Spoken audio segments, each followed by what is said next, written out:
il y a le coup d'éclat activiste qui, à mon avis, ne donne rien parce que, justement, ça gêne plus les gens que ça ne les interpelle.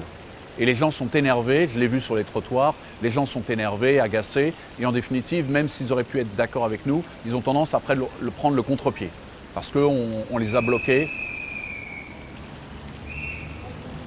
On les a bloqués dans leur, on les a bloqués dans leur circulation, on les a ennuyés dans leur discussion, on a mis de la fumée sur les terrasses de café.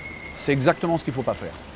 Et puis il y a une deuxième chose, c'est le fait qu'en plus, ces actions n'étaient pas suivies d'un discours.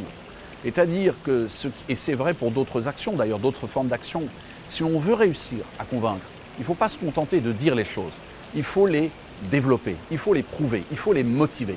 Et souvent, c'est ce qui a été un petit peu négligé par les mouvements royalistes.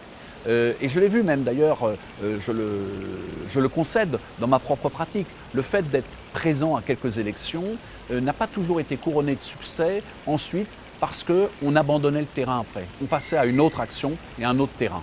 Et ça, je pense que ce n'est pas forcément très bon. Il faut qu'il y ait une continuité dans le travail. Il faut que désormais, quand on dit un mot, que ça provoque quelque chose, on donne des réponses à des gens qui nous posent des questions et continuer. C'est-à-dire qu'il vaut mieux faire